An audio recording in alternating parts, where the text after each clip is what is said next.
continuidade ao assunto sobre a vinda da família real para o Brasil, ou seja, o período joanino até a independência do Brasil. Nós podemos ver que a vinda da corte real ao Brasil, ela trouxe várias mudanças institucionais. Inclusive, Dom João fundou várias instituições, como o Banco do Brasil, que tinha o objetivo de auxiliar as finanças públicas, os ministérios do reino, como a Marinha, Ultramar, de Guerra e Estrangeiros, as escolas de ensino superior, que estavam ligadas à área da medicina, mas nós precisamos lembrar bem que a medicina ela era ainda bem precária, ou seja, era realizado muitas vezes procedimentos sem o determinado conhecimento especializado que nós temos hoje, porque ele era realizado através de curandeiros, parteiras, boticários, dentistas, sangradores, e a mortalidade nessa época, então, ela era extremamente alta. Nós tínhamos ainda, dentre as instituições, a imprensa régia, que era responsável por publicar exclusivamente os documentos oficiais, lembrando que não se imprimia sobre qualquer assunto, A imprensa ela tinha uma censura muito forte e existia então até 1810 a proibição da impressão de qualquer livro ou papel no Brasil, tudo deveria vir exclusivamente de Portugal. Nós temos ainda a Real Biblioteca Pública, que isso demonstra uma importância com relação ao conhecimento, E aí fica aí uma análise importante que ler nos leva à abertura de conhecimento, de novas ideias, de novos assuntos, e isso se dá através da informação. Nós tínhamos ainda as escolas das belas artes, artilharia e ainda dois acontecimentos extremamente importantes. Quais foram eles? Primeiro, Dom João elevou o Brasil à categoria de Reino Unido, a Portugal e Alvargues, medida que tornava a colônia juridicamente unida a Portugal, o que garantia a permanência da família real do Brasil. E outro acontecimento importante foi a criação das províncias no lugar das capitanias hereditárias, que o Brasil ele possuía então 19 capitanias hereditárias. Em 1818, então, 2 anos após a morte de Dona Maria I, o regente, então, Dom João VI, ele assume, então, o título de Rei de Portugal, Brasil e Algarves. Exigências, então, começam a serem feitas para o retorno dele a Portugal. Nós precisamos ver aqui um detalhe extremamente importante, que vai ser um dos movimentos de revoltas conhecidos para a defesa de uma república, que acontece em 1817, que é a Revolução Liberal Pernambucana. Pernambuco, vamos lembrar, um assunto aí lá do 7º ano, ela foi, durante os 2 primeiros séculos, uma das capitanias hereditárias que mais prosperavam, Vamos lembrar? Era a capitania de Pernambuco e a capitania de São Vicente. E por que ela se desenvolvia de forma então tão próspera? Justamente por conta da cana de açúcar, ou seja, o grande número de engenhos.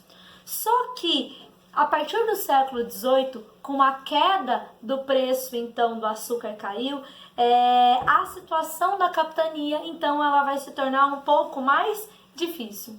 E a sociedade pernambucana então ela vai passar que era uma sociedade dividida em 2 grupos distintos. Eu tinha a elite e eu tinha uma classe dos números de escravos, mas também uma classe intermediária ali, formados por brancos pobres, mulatos, que trabalhavam no pequeno comércio. E a gente precisa lembrar que as ideias liberais, as ideias iluministas, elas já vão começar então a adentrar aqui no Brasil. E na maçonaria eram os locais, os centros de divulgação dessas ideias liberais. E vamos entender que boa parte dos nossos líderes políticos, eles eram ligados então à maçonaria, que tinha os princípios filosóficos e políticos próprios aí desse movimento. E então, com a vinda da família real, a situação econômica de Pernambuco, ela vai piorar um pouco mais. Por quê? Porque as capitanias que vão receber maior auxílio financeiro, que vão ser mais beneficiadas, vão ser o Sudeste, né? Principalmente a capitania do Rio de Janeiro. E os impostos vão ser elevados. Então, a Revolução Liberal Pernambucana, ela vai defender o quê? A emancipação do Brasil de Portugal. Ou seja, ele vai querer se livrar do domínio português, certo? Mas essa revolução, ela não vai incluir uma grande participação popular. E a gente precisa entender quais eram os seus ideais, porque ela vai ser a primeira a instalar uma república aqui no Brasil, apesar da derrota do movimento, né, em que ela foi sufocada e os seus líderes foram presos, lembrando que um líder importante foi Frei Caneca. E a gente vai ver que ele vai ser uma figura importante na próxima videoaula em outros movimentos também. O que então a Revolução Liberal Pernambucana ela tinha como objetivo? Primeiro, uma liberdade de consciência e imprensa. Segundo, o direito à propriedade e ainda uma continuação à questão da escravidão, que era um assunto em que havia divergências. Por quê? A elite ela era favorável à manutenção da escravidão e as classes mais populares elas eram contrárias à escravidão. Ou seja, era uma pauta que não tinha então uma unanimidade. Em 1815, com o exército de Napoleão derrotado, então o domínio francês ele acaba em Portugal. É exigido que Dom João VI retorne a Portugal e elabore uma constituição. Este fenômeno ficou conhecido como Revolução Liberal do Porto. A Revolução Liberal do Porto, ela significava a diminuição dos poderes de Dom João VI e mais liberdade regional. As cortes liberais, Dom João VI retorna com todo o ouro que estava no Banco do Brasil e Dom Pedro I, com 22 anos, se torna príncipe regente no Brasil. Nesse período em que Dom Pedro II governa, muitas disputas regionais acontecem e eles começam a pressionar para que Dom Pedro II também retorne para Portugal. Alguns brasileiros defendem a permanência de Dom Pedro I, pois assim diminuiria o risco do Brasil ser recolonizado.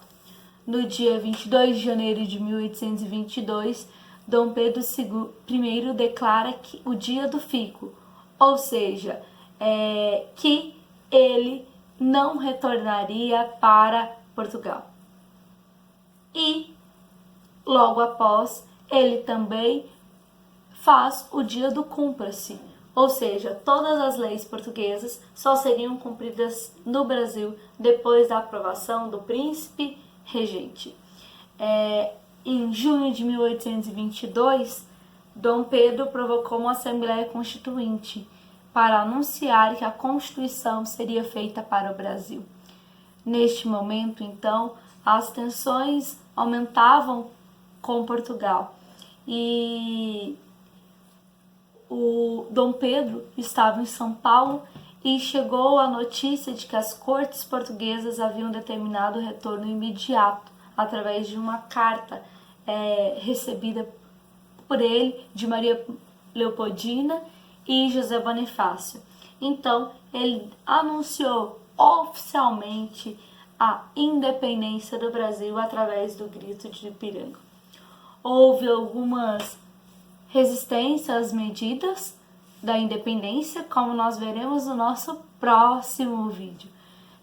De qualquer modo, haveria um novo país, mas a gente precisa entender que é um novo país, mas a sociedade permaneceu na mesma forma do período colonial, ou seja, com uma grande concentração de renda para uma pequena parcela da população, os latifundiários, permaneceu